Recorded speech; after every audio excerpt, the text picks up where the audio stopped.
आचार्यों ने वर्णन किया कि वक्ता कैसा होना चाहिए, तो सर्वप्रथम निवेदन करूँगा, वर्तमान समय में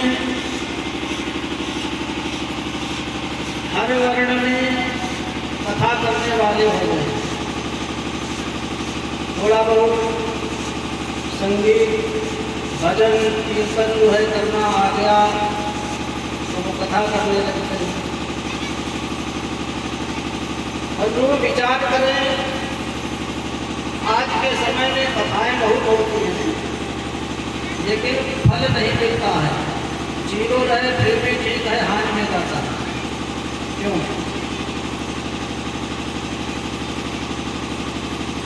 पहले कथाएं कम होती थी लेकिन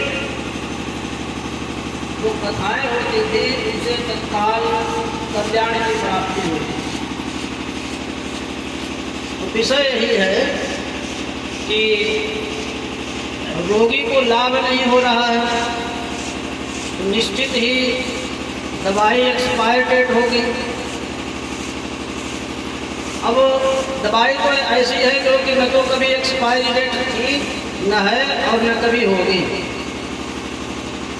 ये दवाई ऐसी है जो कि जिंदा और मुर्दा, यहाँ तक कि जिंदा रोगी ही नहीं मुर्दे को भी ये औषधि ठीक करती है। प्रेत पीड़ा विनाशिनी। तो बंधुओं, आज के समय में डॉक्टर ही ढोला छाप है, इसीलिए रोगी को फायदा नहीं होता।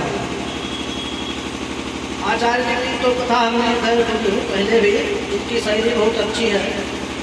इन्हें वास्तव में वक्ता के लक्षण हैं, जो वास्तव में वक्ता के लक्षण कहे गए उसमें सर्वप्रथम वक्ता कैसा होना चाहिए, तो उसके लिए आचार्यों ने कहा कि जो वक्ता के लक्षण है उसमें अनिवार्य है ब्राह्मण होना।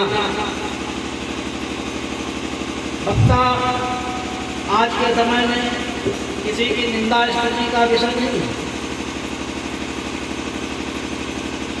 बहुत से अपने क्षेत्र में तो फिर भी ये विषय कम है, अन्य क्षेत्रों में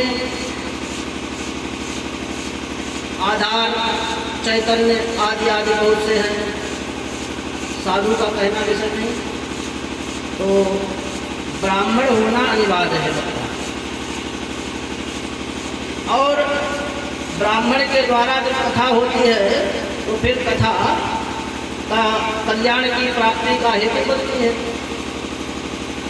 अब ऐसा वक्ता वो भगवान का स्वरूप ही होता है वास्तव में। तो हमारा निवेदन है कि जो आज के समय में वक्ता का चयन होता है वो अच्छे से चयन किया जाए। नौटंकी करने वाले तो बहुत हैं, ये अपनी शैली से नहीं हटते हैं। और बंधुओं, वर्तमान समय में यह भी निश्चित है कि कोई कितना ही पढ़ जाए, ज्ञानी कितना ही हो जाए। अब आप देखें व्यास जी महाराज, जिन्होंने 4 वेद 6 शास्त्र 18 पुराण आदि आदि की रचना की, कथा सुनी ही होगी लेकिन उनको शांति नहीं मिली। और जब श्रीमद् भागवत ग्रंथ की रचना की तब जाकर के उनको शांति मिली। कितना भी कोई ज्ञानी हो जाए उसको शांति, उसको भगवत प्राप्ति बिना भगवान की भक्ति के नहीं मिलती।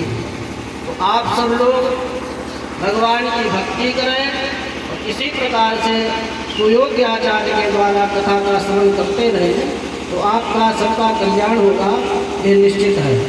अब आप आचार्य के द्वारा बड़ी अच्छी कथा सुन रहे थे और हम भी कथा सुनने आए हैं, कथा सुनाने